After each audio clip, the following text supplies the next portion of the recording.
Yes, magandang araw, magandang hapon, magandang gabi. Saan mang sulok man tayo ng ating mundo, sana ay nasa mabuti tayo na kalagayan. At syempre, sa ating mga kababayang OFW at mga kababayan natin na nandito sa Pilipinas, mabangpalang araw sa ating lahat. Sir Ivan po, ang pinakabulol na vlogger sa balat ng YouTube, pero nagbibigay sa inyo ng mga totoo at mga preskong balita na kinukuha natin sa ating kapitbahay na social media. So magandang buhay sa ating lahat mga kabayan and happy busy Monday sa ating lahat. Alright mga kababayan, napapansin nyo po, hinaan ko lang yung aking boses. Baka may magreklamo kasi ng mga kapitbahay natin. Meron kasi nagtanong mga kababayan na isa sa ating mga viewers kung ano ba daw, kung bahay ko ba to, itong kwarto mga kababayan, kasi maganda daw. Unfortunately, hindi po to bahay ni Sir Ivan mga kababayan. Nandito po ako, isa sa pinamagandang hotel dito sa Makati. Yes, maganda po. Gusto ko nga yung mga design to mga kababayan. Mamaya ipapakita ko po yung facilities na dito kung sakaling gusto nyo po na mag-stay dito sa Ethon Minnesota Hotel dito sa Makati. Meron kasi silang swimming pool mga kababayan. Ang laki po ng swimming pool. At saka meron po sila itong fitness gym kung gusto niyo po mag-fitness gym. At saka ulitin ko lang po, hihinaan ko lang aking boses kasi meron pong siyempre meron pong kapitbahay ni Sir Ivan at saka nagreklamo na nga. Nagreklamo mga kababayan. Kasi siyempre malaki po ating boses at hindi ko rin po minsan mapikilan mga kababayan na lakihan ating boses kasi nga very energetic po si Sir Ivan. Okay, so before na mag-start mga kababayan, siyempre i-greet more natin mga kababayan, mga solid viewers na nag-celebrate ng kanilang birthday ngayong araw. So happy birthday po sa ating lahat. At saka pasalamatan rin po natin si Ma'am Carclia, nagbigay sa atin ng super thanks sa ating last vlog, nagbigay sa atin ng $10. At saka papasahin ko lang po mga kababayan ang message po ni Ma'am Carclia. Sabi niya, "Good morning Sir Ivan, from my sisis Ryan na nandyan sa Blackwell o Virginia, Trixie Villa of Texas, and myself from California. Full support kami sa inyo. Take care always po." Thank you so much, Ma'am Carclia. At saka, i-greet din po natin. Saka shoutout natin ating mga early birds sa ating last vlog. Sila si pambansang loyalista na si Kokoy. It is an honor po na binisita ako ni Kokoy. Alam nyo si Kokoy, isa rin po yan sa kilalang mga Marcos vlogger mga kabayan. Kilala ba natin si pambansang loyalista? At saka nandito lang po sa ating listahan si Dakila Fax, si Bilia Bautista, Erwin Senyoren, Margaritas Iglesias, Mila Igot, Rose Guevara, Maiti Baisa, JC Chan, and Mercedes Diga. Siya nga pala mga kababayan, kumusta tayong lahat? Nakapag-pray na ba tayo? Tsaka sana huwag niyo pong kalimutan na mag-pray tayo araw-araw. Very important ho yan mga kababayan. Alam niyo po yung prayers ay very powerful ho yan. Kahit mga 1 minute ma lang po, magpasalamat tayo sa ating Panginoon, kay Lord Jesus Christ, na ngayong araw gumising pa tayo. At saka magpasalamat rin po tayo sa mga blessings na ating na-receive araw-araw. Okay? So please don't forget to pray always every day. Okay, so isa sa ating pag-usapan ng araw mga kababayan, ito pong nag-viral na video na talagang marami po itong nagulat at marami rin po ito na nagalit mga kababayan. Sangkaterma po yung pababas dito sa isang fast food chain. Na I think nakita nyo na po yung sa Chowking mga kababayan na kung saan, alam nyo, maganda yung intention po dito sa video na kung saan, diba, in-interview niya yung isa pong tindira ng Chowking. Maganda po yung intention po yung nag-video. Pero meron po itong pros and cons mga kababayan. Ang ibig sabihin, siyempre alam po natin na lahat po ng mga store sa Chowking, iba-iba kasi ang kanilang polisiya mga kababayan. Kasi nga iba-iba po yung mga managers or hindi natin hawak yung iniisip po ng mga managers. Kapag ito ang gusto nila, well, gusto nila yan. Kapag ito namang hindi nila yan. So medyo iba-iba yung yung opinion natin diyan sa paglabas po ng video na yan. Baka kasi na tatanggalin po siya sa trabaho mga kababayan. Pero at least meron po tayong update na kung saan nagpalabas na po ng statement ang pamunuan ng Chowking. Mamaya ipapakita natin yan. So pag-usapan rin po natin mga kababayan, ito rin pong ikinagagulat na mga anti-Marcos, lalong-lalo na yung mga DDS po ng mga anti-Marcos, mga rabid mga kababayan, tungkol dito sa programa na amnesty program ni PBBM.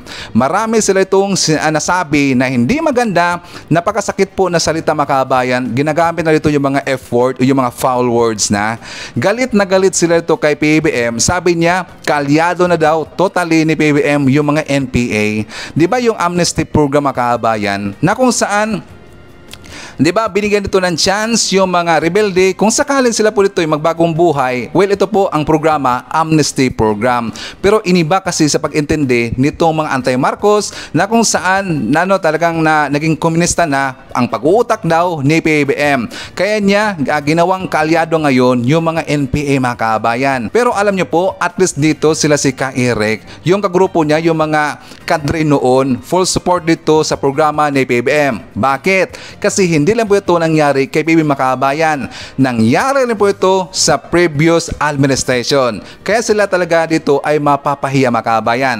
Also, pag-usapan din po natin, ito rin tungkol po sa merong kumalat na video, nag-viral na kung saan tungkol po ito kay SMR. Alam nyo mga kabayan, nag-message po ako doon kay Mami Ping. Kilala ba natin si Mami Ping? Yung mga labeled talaga ng mga lolista vlogger mga kabayan. Diba kasama ho sila ni Kakiraki, ni Dante Maravillas. Ito rin pong nakalimutan ng pangalan mga kabayan, si Palerista ba yun? At saka ito rin si Juan Historiador. Meron kasi akong nakita na picture post po ni Kakiraki, kumain silang lahat mga kabayan. Pero alam niyo po, di ba meron nagsabi sa akin na sana, sabi nila, Sir Ivan, sana mamit mo rin po si PBBM. Gustong-gusto ko talaga na mamit po si PBBM mga kabayan. Honestly, gusto ko na mamit dito. Kaya at least nandito ko sa Manila. Pero nung nag-message po ako ni Mami Ping, alam niyo, biniro ko lang si Mami Ping kasi sabi niya, hindi rin niya ako ma-message.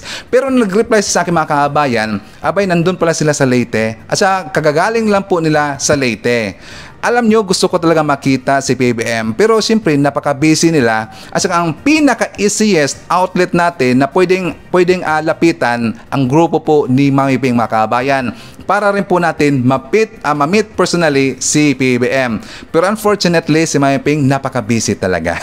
Hey! Hello Mami Ping! Mamaya meron ko papakita po na isang video na ito po yung pagmamayari po na Mami Ping. Mami Ping, pahiram ng video. Konti lang naman. Ito po tungkol kay SMR mga kabayan. Kasi po si SMR at talagang binoking dito ng taga Tacloban. Nakakagulat po. At saka before ko mag-proceed mga kabayan, ipapakita ko muna sa inyo kasi nga siyempre may nagtatanong sa atin kung tungkol dito sa ating kwarto. Ulitin ko lang po, hindi po ito kwarto, nandito po ako sa hotel, sa Eton Minnesota Hotel. At para makita nyo po yung surroundings ito, yung environment dito or kanilang mga facilities at pwede nyo magamit kung sakaling may plano kayo dito na makabayan na magstay dito sa Eton Hotel, ipapakita ko sa inyo yung video. So for more details, let's watch this. Okay, so paglabas ko dyan sa front door mga kabayan, malapit lang naman ako dun malapit na po ako dito sa elevator. Sorry, nakalimutan ko lang. Sa elevator dyan, sa pagliko ko dyan sa gilid, sa right side, ayan, elevator na ho yan. So, nasa 6th floor po si Sir Ivan. So, yung swimming pool ay nandun po sa 5th floor. Yan, so alam nyo yung elevator nila, card activated, hindi ka makakapasok o hindi ka makakababa or makagamit po sa elevator kapag hindi ka gagamit po ng card mga kabayan. So dyan lang po sa gilid, dyan yan po ang gym. Kung gusto nyo mag-gym, free naman ho yan kapag mag-stay ko dito sa hotel. So dito sa left side, dyan po ang papunta doon po sa swimming pool. Malaki po yung swimming pool mga kabayan. So kanina nung nagpunta kami kasama ang asawa ko, hindi ko kasi mga kabayan na videohan, sayang nga lang kasi yung kanina pumunta kami doon, medyo may araw pa. Pero nakalimutan so sobrang excited kasi. So hindi ko na video yun makabayan. Pasensya. But anyway, you have the idea. Okay po dito sa makabayan, okay po dito sa Eton Hotel. So, gintry ko lang po na magstay dito sa Eton Hotel para at least man lang na matry natin kung ano ang life na nandito ka sa Makati. Napakamahal naman pala mga kabayan. Hindi kaya ni Sir Ivan. So anyways, at least klaro po, hindi po ito bahay ni Sir Ivan. Okay, so before tayo mag-proceed sa ating balitaan mga kabayan, siyempre, kukumustahan ko muna kayo at saka shoutout natin ating mga pinalangga po ng mga legends, ang ating mga senior citizen. Hello po, kumusta? I'm hoping po na nasa maayos kayo na kalagayan. Kukumusta rin natin mga kabayan ang mga pinalangga natin na mga Marcos Loyalist. At syempre, nandyan rin po makababayan nating DDS all over the world. How are you din mga kababayan? Lalong-lalo na, maraming salamat sa Uniteam supporters! And of course, thank you so much sa ating mga returning viewers, mga solid supporters to Sir Ivan, mga suki to Sting Channel, thank you so much. At maraming salamat sa mga viewers na hindi nag-skip ng ating mga commercials. Thank you so much. At syempre mga kabayan, i-welcome rin po natin ating mga new subscribers, mga bagong pasok to Sting Channel. Welcome to the family and thank you po for appreciating our channel. Alright, so una sa tipong usapan mga kabayan, ito'y tungkol muna sa amnesty. Kasi nga, napakainit ngayon yung mga ayaw po kay PBM. Alam nyo yung una po nag-post niyan. Babasahan ko lang po, itong unang nagbalita, yung Inquirer mga kabayan. So sabi ito sa balita, just in, President Ferdinand Marcos Jr. grants amnesty to former members of rebel groups, namely the Revolusionaryong Partido ng Manggagawa ng Pilipinas, CPP-NPA, NDF, MILF, and MNLF. Ngayon mga kaabayan, tinag nila ho yan. At saka nilagyan po ng captions na alam nyo na po na pangit talaga basahin at saka foul words ho yan, WTF. What the F mga kaabayan? Alam naman natin yan. Saka sabi pa niya ni Pinoy Tapsilog, alam nyo ba si Pinoy Tapsilog ay DDS ho yan mga kabayan. Sabi niya, happy days are here again. So buti na lang yan po'y nakita po na post ni Sandro Marcos mga kabayan. So ang sinabi po ni Sandro Marcos, nireply niya kasi nga nag-viral ho yan, ang statement na yan na galing po sa mga anti-Marcos. Sabi niya, sabi po ni Sandro Marcos, Duterte granted amnesty to former rebels as well as 2021. Also po, FYI. So ay alam nyo, yung amnesty program ay nangyari na rin po yan doon sa panahon po ni PRRD mga kabayan. Bakit nila hindi alam niya mga kabayan? Or baka alam nila ho yan, pero siyempre nagpa-blind-blindan sila at gusto lang gawin po itong issue at para kasi ito ibato nila kay PBM mga kabayan. Which means, in short, gusto lang sisiraan po si PBM. Diba? Butin lang marami pong nakakaalam niyan. Alam nyo, maganda na po yung amnesty program as long as totoo lang po yung adhikain ngayon na mga rebelde na sila magbalik loob sa gobyerno natin, magbalik loob po sa komunidad natin, walang problema ho yan. At yan po ay ginawa rin ni FPRRD. Nakakahiya, no? DDS supporter ka, das hindi mo alam na nangyari po yan sa panahon po ni FPRD. What do you think or what do you expect dito sa mga anti-Marcos mga kabayan? Gusto lang kasi manira, di ba? Nakakahiya talaga eh. Parang nagbabackfire mga kabayan. Pwede ka nang sabihin dito, in your face. Di ba? Huwag kasi ganyan. Alam nyo si Sir Ivan, Duterte supporter rin po ako. Pero hindi ako rabid at talagang susuportahan natin ang ating Pangulo na si PBM. Kasi niniwala po ako sa dalawang Pangulo nito, si PBM at saka si former President PRRD sa kanilang leadership style mga kabayan. Silang dalawa magaling ho yan. So kaya nga sinuportahan ko rin po yung mga Duterte. Pero gusto ko lang dito sa ating channel na dapat magiging blend tayo, magiging fair tayo at balance po ang lahat. Kasi nga Duterte at Marcos tayo dito. So dapat magiging fair po ang ating balitaan to mga kabayan. Ayaw ko lang na hanggang dito lang tayo or dito lang tayo sa kabila. Dapat fair tayo at nasa gitna tayo mga kabayan. Okay? So doon po kay Tapsilog in your face. So dito po sa programa po ng SM na mga kabayan, ipapakita ko lang po para ito'y maintindihan nating lahat na ano ba talaga yung amnesty program at bakit botong-boto sila dito at talagang suportado po nila ng dating kadre si PBM. So, for more details, let's watch this.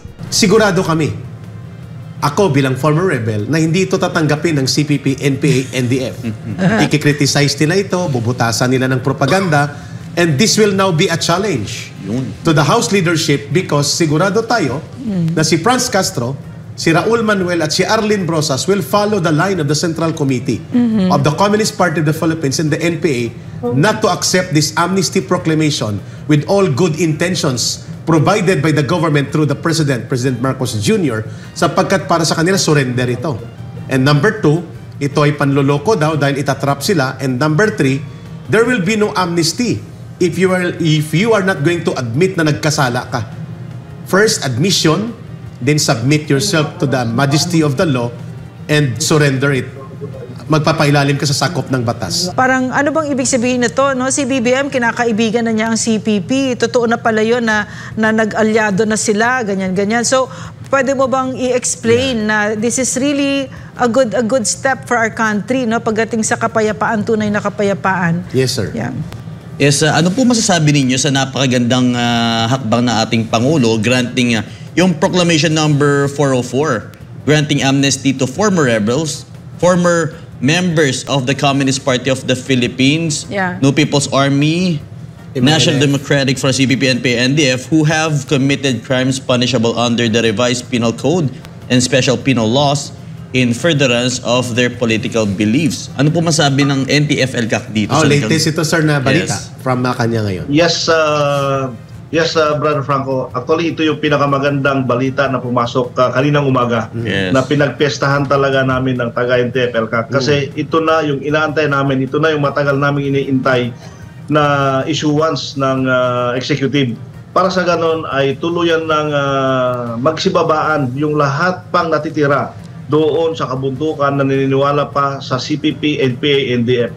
So kung matuloy ito, no, na kung makongkor ito ng Congress, which I believe they will concur it immediately para hindi maantala yung implementasyon ng programang ito, we are hoping na yung more than 1,000 na regular na NPA at ang kanilang mga alyado ay bababa na. So ito yung kumbaga ito yung pang last effort ng gobyerno para sa ganon ay magsibaba ng natitira pang mga rebelde kasi na CPP, NPA, NDF na nandoon sa kabundukan. Mawawala yung legal impediments, Brother Franco, Ma'am Lorraine, yung mga warrant of arrest, yung pending cases can now be facilitated because of the legal basis of the existence of amnesty. At may mga guidelines na patungkol sa pagharap sa mga kaso na ito. Pero Colonel Barin, idudugtong namin na tanong ito, although sasagutin ko rin mamaya, dudugtungan ko ang aking katanungan na ito. Sigurado kami, ako bilang former rebel, na hindi ito tatanggapin ng CPP, NPA, NDF. Ikikriticize nila ito, bubutasan nila ng propaganda, and this will now be a challenge to the House leadership because sigurado tayo na si Franz Castro, si Raul Manuel at si Arlene Brosas will follow the line of the Central Committee of the Communist Party of the Philippines and the NPA not to accept this amnesty proclamation with all good intentions provided by the government through the President Marcos Jr. sapagkat para sa kanila surrender ito. And number 2, ito ay panloloko daw dahil itatrap sila. And number 3, there will be no amnesty if you are not going to admit na nagkasala ka. First, admission, then submit yourself to the majesty of the law and surrender it. Magpapailalim ka sa sakop ng batas. They will not do it, Colonel Barin. I am very pretty sure about that. Sigurado ako na yun ang magiging posisyon ni Raul Manuel, Arlene Brosas, and Franz Castro, and they're going to attack the government. Instead of providing gratitude, pipigilan nila ang pagbaba ng mga kasamahan nila at kanila itong i-expose na pakana ng gobyerno for surrender. You know what I've learned? Tama ba ito, Eric? No? What I've learned, no, is that kasi ito mga CPP na ito, no, ginagamit nila yung mga cases na yan sa mga anak natin na nag-NPA na gusto nang mag-surrender. Tinatakot sila. Katulad si Chad Book, no, who was an NPA, hindi siya lumad teacher, hindi siya volunteer teacher. Yes. Terorista si Chad Book, okay? Tony Lavinia, 'di ba? Get your facts straight. Get your facts straight. Yeah, so ginagamit nila 'yan noon. For instance, doon sa case ni Chad Book, he wanted to surrender. Matagal na. Sabi niya, haharapin ko yung mga kaso ko. And they said to him, nako, papatayin ka, nako, ganyan-ganyan. So he didn't. And in a month's time, he was dead. What do you say about that, Tony Lavinia? You're happy? Yun. Sir, your reaction doon sa sinasabi naming ito'y bubutasin nila, iintrigahin nila. Totally, kay Rick, aasahan na natin ito na ito ang gagawin nila. I-discredit itong proclamation na ito. Kagaya ng ginawa nila noong proclamation na ginawa ni Presidente Duterte noong 2021. So, we expect, but then, alam na rin ng taong bayan, namulat na ang taong bayan, lalong-lalo na yung mga kamag-anak nitong mga nandun pa sa kabundukan na member ng CPP, NPA, NDF, sigurado ako nito na magkakaroon ng influx ng pagbababa ng mga supporters ng CPP, NPA, NDF. Kasi ang maganda dito sa inilagay sa proclamation na kay Rick ay isinasama pa itong mga member ng kanilang suporta na nanggagaling sa labas, no? Yung front organizations. Sabi dito is former member is understood to refer one who has a former member of the CPP, NPA, NDF or their front organizations. So meaning to say, open sa lahat ito, even yung mga nasa front organizations nila ay pwedeng lumabas at mag-avail nitong amnesty proclamation na ito. Napakaganda ng programa na ito. Director Baharin, so sila Franz Castro, they can avail of this. Franz, pwede ka na pala Mag-apply ka na, Franz. Pero may requirement. Ano yung requirement? Kung gusto nila mag-apply. Aminin nila na nagkamali sila, nagkasala sila sa taong bayan at sa batas, at magpapailalim sila sa sakop ng batas. If they will not do that, they will not be qualified for amnesty. Okay, my question to Director, so there conditions like that, no? So Director Baharin, kasi may maraming mga nagtatanong dito, no, na parang ano bang ibig sabihin nito, no? Si BBM kinakaibigan na niya ang CPP. Totoo na pala 'yon na nag-alyado na sila, ganyan. So pwede mo bang i-explain na this is really a good step for our country, no, pagdating sa kapayapaan, tunay na kapayapaan? Yes, sir. Yeah. Kindly explain to the people, please. Yes, ang programa ng ating gobyerno, lalong-lalo na dito sa ating mga, yung kumukontra sa gobyerno, no? Yung unity, peace, and development. Gusto ng ating Pangulo na magkaroon ng unification ng lahat ng naghihiduan at pare-pares nating tumbukin ang landas ng kapayapaan at development. So very powerful yun na kagustuhan ng ating Pangulo. That's why isa ito sa mga programa ng gobyerno para magkaroon na ng unity, peace and development. And of course, after this unity, peace and development, continuous delivery of basic social services doon sa mga lugar na dati na pinamumugaran nitong mga CPP, NPA, NDF na ito. At hindi lang ito, tatlo yung rebel groups, no? Yung rebel groups na or organization na binigyan ng amnesty. Yes. Kasama dito yung RPMP, RPA-ABB, yung MILF, sa MNLF. So kumbaga lahat na ito, it's a program of the government to unify the people towards a progressive and peaceful environment and nation. Lorraine, ang mga hindi mapapayagan, the Amnesty Letter of the Proclamation shall not cover the kidnap for ransom. Kidnap for ransom. Kidnap for ransom. Mukhang papasok yung sinasabi ninyo doon kanina. Wala namang ransom yung kay Franz. Kidnap lang. Kidnap of minors. Kidnapper lang yan. Massacre, rape, terrorism, crimes committed against chastity as defined in the revised penal code, violation of Republic Act number 9165, Yari si Baba din dito. Yung Comprehensive Dangerous Drugs Act of 2002, grave violations of Geneva Convention of 1949 and genocide, crimes against humanity, war crimes, torture, enforced disappearances, and other gross violations of human rights. Okay, so dyan na lang yung mga kababayan. Alam nyo kung sasabihin dito ng mga haters po ni Sir Ivan, sabi niya, ay fake news ka naman. Kasi si Sandro Marcos yung nagsabi na itong amnesty program ni PBBM ay nangyari rin po doon sa year 2021 kay FPRD. Aside pa po kay Sandro Marcos mga kababayan, nakita ko rin po sa balita doon sa Politico Live na kung saan ang sabi dito na Speaker Ferdinand Martin Romualdez expressed his strong support for the amnesty program initiated by former President Rodrigo Duterte and being continued by President Ferdinand Marcos Jr. Alam nyo mga haters po dito sa mga anti-Marcos na sana before kayo umatake kay PBBM, before kayo dito magtapon po ng mga sangkatiribang pambaba sa ating Pangulo, mag-research muna tayo, okay? Para hindi ho tayo mapahiya. Di ba? Nakahiya naman, DDS ho tayo, tas hindi mo alam na nangyari pala yan sa panahon po ni FPRRD. Nakakatawa naman. Di ba? Nakakatawa talaga. So, anyways mga kabayan, meron po akong ipapakita sa inyo na balita na kung saan hindi ko to nasabi sa ating intro na meron pong isang nag-leak na video. Ito po conversation doon sa nangyari doon po sa executive session mga kabayan. Alam mo natin na yung executive session ay napakaano talaga yan, yung limitado lang po ang nakakalam niyan or yung mga pinag-usapan nila between lang po sa mga tao na nandun po membro ng executive session makabayan. So bawal na bawal talaga sa batas, sa polisiya na itong mga pinag-usapan nila ay mag-leak po sa labas. Pero meron talaga nag-leak makabayan, hindi po yan napigilan. Pero ito kasi nakagulat kasi ang napag-usapan doon at ang sinabi po dito na isang mababatas, ito po tungkol po sa mga DDS na mga vlogger makabayan, mga DDS supporter na nagpunta doon sa China. At ito'y confirm talaga, sabi po ng Intel ni Ejercito na meron talagang mga binayaran po ng mga vlogger, mga maka-China vlogger makabayan na lagi pong naninira po sa gobyerno natin. At dito nakatakot talaga kasi pinangalanan na po makabayan. So, for more details, let's watch this.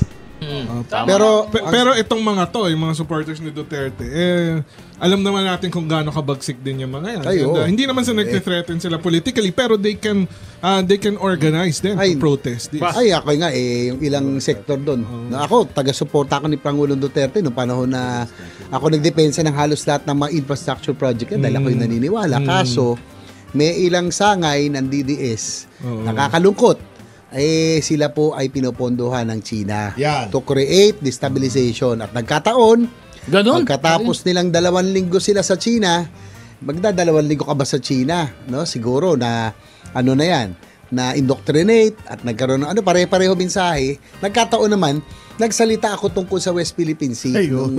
Ako yung una nilang pinunterya at saka si Commodore Jun Tariela ng Coast Guard.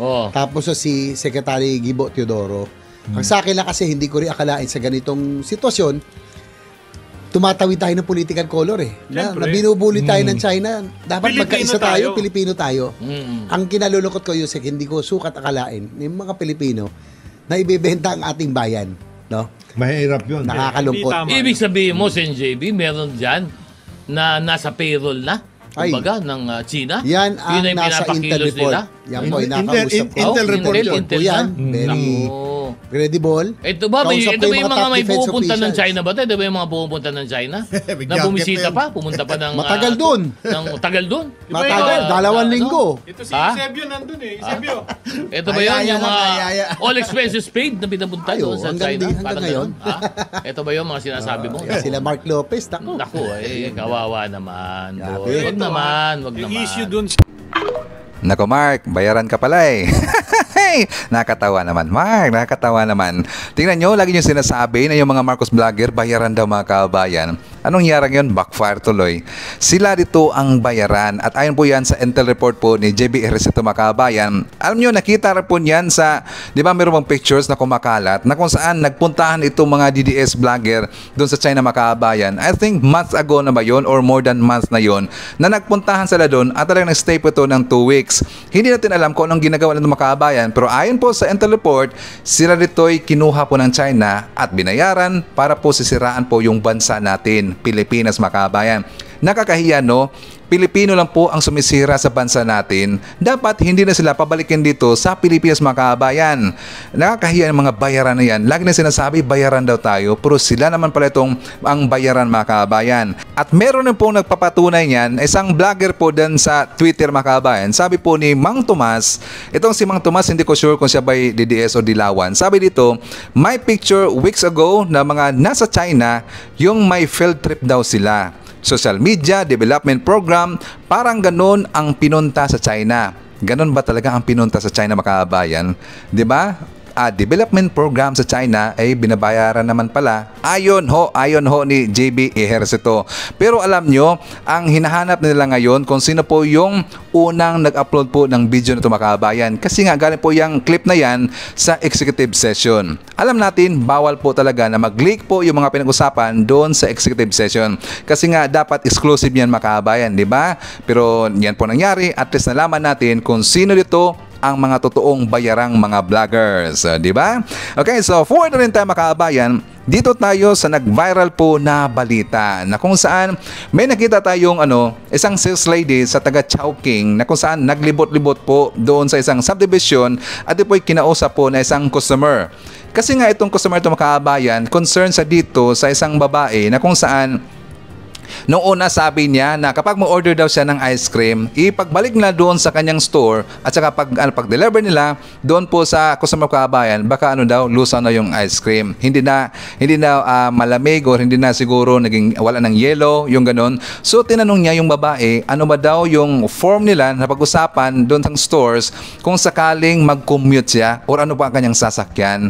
Alam niyo, sabi niya, mga kabayan, hindi daw bayad ng store, mag-commute na siya kasi sabi niya malapit lang naman daw yung store nila. Pero ang concern kasi dito, bakit sila lumalabas na ng kalang store at naghahanap po ng customers? So naghanap ako ng informations na kung saan related dito sa issue po ng Chowking, mga kabayan. At buti na lang may nakita ako na nag-post na nangalan po na Sisi. Kasi ito si Sisi, lagi po siya nagpupunta doon sa SM Ecoland, mga kabayan. Kilalang kilala niya po yung Ecoland kasi nga lagi daw siyang nagpupunta doon. Sabi po ni Sisi, if I read correctly, this branch is in SM Ecoland. The employee stated Chowking sales were down. So bakit daw? Ayon po ni Sisi, 20 minutes wait for food. So 20 minutes po bago hintayin yung or maghintay tayo sa pagkain, mga kabayan, before po yan maserve sa atin. 20 minutes, ang tagal naman. Sabi dito, small dining area. Seating is always at capacity. Their butchie is bad. Ito na talagang nakasira ho ito sa reputasyon po ng Chowking, mga kabayan. Ang butchie, alam nyo ba yung butchie? Paborito ho yan ni Sir Ivan. Unang-una kong kakainin kapag napupunta ko dyan sa Chowking, mga kabayan, yung butchie. Paborito ko po yung butchie. Pero anyways, dyan sa kabila po, mayroon Chowking. Masarap naman yung butchie dyan. Hey! Thanks God. Anyways, for tayo, sabi po niya, it tastes wrong compared to Chowking Baler. Chowking is owned by Jollibee. At dagdag pa dito ni Sisi, mga kabayan, sabi niya, I should know, I'm always at SM Ecoland. I ate there 2 weeks ago. I waited for 5 minutes for a table when I had to wait for over 20 minutes for my laureate. Plus, the veggies in the pancit are old. Ito, nakasira talaga to. Alam niyo yung pancit, masarap po yung, mga kabayan. Pero kapag totoo ito yung sinabi niya, na ang i-serve sa atin ay luma na pancit, nakasira talaga yan. Sabi dito, now they are forcing employees to go to the subdivision beside the mall. Hi. So para maintindihan pa ng mga kabayan, ipapakita ko sa inyo yung video. So for more details, let's watch this. This is really how we're treating our fast food servers today. This is Shella from Chowking SM Ecoland branch, and her manager told her to walk around Ecoland to find customers. Ma'am, good afternoon po. From SM Chowking po, ma'am. Baka gusto niyo po mag-order, ma'am. Kung order ko halo-halo, paunsa ang delivery. Ikanak po siya, ma'am, and then i-deliver na po na ko siya diri ang. So pag abot nimo diri kay bagtaso na nimo. Yes po. Kung mo order ko pag abot diri akong halo-halo, tunaw na. Mag-jeep na lang po, ma'am, gamit na akong kwarta. Mag-tricycle ka pag abot diri. Kay Yes medyo po. layo pud siya gikan sa gawas. Yes po. Mag-jeep ka or naka-budget na sa imuha. Naamoy budget ana or Wala po, ma'am. imuha na. Yes po. O dili na fair. Required gyud sa imuha na magbagtas ka mangita og customer. Yes po. Ang among store is mingo jud siya. Gamay ra jud ang sales namo. So, sa service crew is kailangan namo mangitag pamaagi na muda ko ang among sales po, ma'am. Kasi trabaho din po namin. So, nanan yung order po, ma'am. Balik lang ko, mama. Okay. Nakakota na ka. Yes po, ma'am. Very good. Kaya Pila laban lang pila kami. pud imong kwota dapat? 6K, pero karon ang halina ko is 2K plus na po. Okay. Sa service, buhato ng tanan. Ano na to ni post na to ni ha? Okay lang sa imo ha? Sige, sige. Yes, Pero, para matabang sa imo ha. For context, it's around a 15-minute walk to get to where this is filmed, and she had to go back and forth 3 times just to deliver the food with nothing but an umbrella. They didn't give her water or allowance to use the jeep or the tricycle. Really disappointed with the whole situation, and I hardly ever post content like this, but I have a platform and I'm gonna use it. Repost, comment, you can download this video and post it and have my permission. Let's do our part and treat our waiters and servers with kindness because we do not get paid enough for this shit. Tingnan nyo, nakakaawa makabayan yung servidora. Pero alam nyo, sabi niya 15 minutes pa yung yung layo po ng SM Makabayan. Kung sakaling meron siyang customer dito, so balik mo siya 15 minutes, lakad 15 minutes. Pero kapag magko-commute siya, so own money po ang kanyang ginagamit Makabayan, which is talagang nakakaawa niyan. Pero alam nyo, di ba sinabi ko sa intro na merong pros and cons. Ang cons Makabayan, alam nyo, hindi kasi natin alam yung iniisip po ng manager na ito'y magalit po kasi nga na-brought up po ito sa iba at talang nag-viral at marami nang nakaalam nito na ganyan pala ang kanyang ginagawa sa kanyang mga membro Makabayan. Diba? So ang magiging cons naman, ang magiging pros naman dito, at least na-brought up po ito in publicly na ganyan na pala ang nangyayari po sa Chowking. Well, doon lang po, be specific tayo, doon lang po sa Ecoland Makabayan. So bumaba na pala ang kanilang sales. Pero ang problema dito, finorce po nila yung kanilang servidora na lumabas po, maghanap po ng customer, pero alam nyo, ang mga gagawain na ganyan, hindi talaga magandang kabayan, nakakaawa talaga. Pero pwede naman siguro na maghanap na lang po ng ibang trabaho po yung babae, di ba? Pero alam nyo, may nasabi rin po dito, may nilabas na nga pala na statement, yung taga Chowking ay tungkol po dito sa insidente kasi nga nag-viral Makabayan. Sabi po ng Chowking official statement, the Chowking management has received feedback from a concerned customer regarding an activity conducted by one of our stores in Davao. Sa Davao pa yung Makabayan. So sabi ito pertaining to outside of store order taking. We assure our customers and the public that we are treating this matter seriously.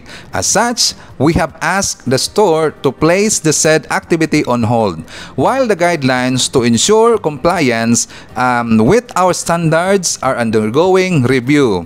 Further, the concerned team member continues to be a valued member of the store. At Chowking, upholding ethical standards in conducting business is a core commitment, and the safety and well-being of our team members remain our top priority. So thank you for your understanding and continued support. So sana Makabayan, after this, kung meron man silang, after po sa kanilang investigation po ng taga Chowking, yung sa head office nila, dapat ipalabas po nila publicly kung ano ang kanilang desisyon to Makabayan para rin po makakaalaman yan ang lahat. Kasi nga kawawa dito yung babae po na nasa video, 'di ba? Merong pros and cons yan. At totoo naman talaga at marami talagang or maraming instances na nangyari na ganyan sa ibang kumpanya Makabayan. 'Di ba? Hindi kasi natin mabasa yung iniisip po ng mga managers or ng kanyang mga bisor. Pero dapat malaman po ng taong bayan kung ano ang update dito sa ginawa ng investigation tungkol sa viral video Makabayan. Okay? So before tayo mag-jump po sa ating next topic, i-share natin si Mercedes Diga, Marquez Hernandez, Kelby Sagalang, Endless Love, Lemuel Pasco, Geraldine San Buenaventura, Maricel Navora, Felix Frank Dulfo Acong, Salvacion de la Cruz, Emirates Sendiong, Gina Orvelia, nandiyan po si LT, Alex Rosario Dombricky, Jerry Tia, Ting Abel, Elena Villos, Evelyn Garcia, Ashim, Berhelio Fajardo, Jeriel Rafael Tulen, and Jem Rafael Tulen of Cebu City by Rodolfo Rafael Rabor of Cavite. Nandiyan po si Tony Villa. At saka mga kaabayan, i-greet lang ko lang po, i-shoutout natin yung mga lagi pong nagko-comment ng marami. Yung mga laging commenters mga kaabayan, which means kasi meron po nagsabi sa atin, Sir Ivan, sana i-shoutout mo rin po yung maraming nagko-comment o madaming kinoment sa ating vlog mga kaabayan dyan po sa baba. Nandito po sa listahan ang top commenters natin, si Ma'am Shane Sibal, si Bots Estelia, Los Redoble, FL, nandiyan rin po si Dulce Corazon Siguia or Sigua. At saka patuloy natin mga kaabayan para ditso na po tayo. Hi to Ma'am Ryan from Virginia, USA. Okay? Shoutout daw kay Ma'am Carclia, Sensitive Beer, Wedler, Trexie, Lily, Carmen, Judy, Don Kings, Red One, Little One, Jay Cabal, Ma'am Lentek, Ma'am Self, Mami Chacha, Mami Lut, Tita S, Caitlin, Tatay Amik, and Tatay Jackfords of Jackfords Family. Mga kabayan, dito muna tayo po kay meron kasing nagbunyag po ang totoong ugali nito ni Speaker Martin Romualdez. Kasi nga itong video na to, ulitin ko lang po, ito po yung pag-umaari po ni Mami Ping. Nagpunta pala sila doon sa Tacloban, mga kabayan, at meron silang tinanong doon na isang tao tungkol dito kay Speaker Martin Romualdez. At dito malalaman natin ang totoong karakter, ang totoong attitude ni SMR, mga kabayan. So for more details, let's watch this. Sa social media, medyo mainit po yung laban about kay Speaker Martin. Kasi nga sinasabi nila na ng Yolanda, wala naman siyang ginawa dito sa lugar ninyo. Malaking naitulong dito sa amin na ni Speaker. So tanong ko lang po. Isang beses siya nagbigay. Oo. Mayroon pang pahabol. Pero hindi ko na alam yun eh. Hindi ko nalalaman yun. Hindi naman hindi pinapublish. Pinapublish. Nagbigay kami ng Basta nalalaman namin, nagbigay. So may mga tulong sila na hindi naman pinablish. So ngayon, tanong ko lang po, sa palagay nyo po kaya, bakit? Kasi kututusan yung Yolanda issue, ang tagal na nun eh. 'Di ba? So bakit kaya sa palagay ninyo po, na hina-highlight nila ngayon si Speaker at sinasabi nila na walang nagawa dito sa Yolanda? Mayroong nagawa. Bakit po kaya? Ba't kaya? Kasi kahit ako nagkataka, no? Bakit nabuhay yung issue ng Yolanda? Siguro, ang nag-i-issue yan ng ganyan, kalaban yata yun. Politika. Issue kung kapartido yata o ano. Politika po, Politika yan. So, may naninira, madaling sabi. Baka na-insecure siguro po. Opo. Sabi po nila, si Speaker Martin daw namumulitika. Dito po ba namumulitika na siya sa inyo? Meron po bang umuugong-ugong na usapan na si Speaker may planong tumakbong presidente? Mas maganda kung tatakbo. Oo nga, di ba? Pero may narinig na po kayo rito na gusto niya tumakbo. May nagsabi na po ba siya? Wala pa naman. Oo, di ba? Wala pa naman.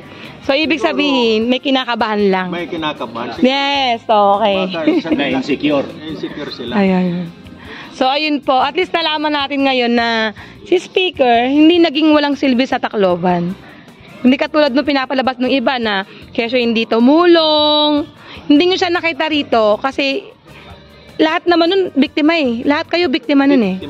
So hindi nyo siya nakita rito mismo, pero yung tulong niya, naramdaman nyo hindi lang isa, kung hindi maraming beses at hindi na pinablish. Hindi naman pinapublish yung... yun. Yun yung importante doon. Talagang ugali ni Speaker na kung tutulong siya, hindi showy, madaling sabi. Wala namang sinabi na Okay, so ulitin ko lang, mga kabayan, nagiging fair lang po dito si Sir Ivan. Kasi nga siyempre, binukbok lang ngayon si Speaker Martin Romualdez, iba't ibang issue, ibinabato sa kanya, lalong-lalo na yung mga pure DDS, mga kabayan. Ayaw na talaga nila ito kay Speaker Martin Romualdez. Ito, i-clear ko lang po. Sabi kasi ng iba, Maka-Martin daw si Sir Ivan kasi nga taga-Leyte daw ako, mga kabayan. Para sa akin po, kahit taga-saan ba siya o taga-Leyte man siya, kapag hindi siya qualified sa tingin ko, hindi ko talaga siya susuportahan, mga kabayan. Ulitin ko lang po, under observation pa lang po si Speaker Martin Romualdez kay Sir Ivan. Gusto na po ako magiging fair dito sa ating balita.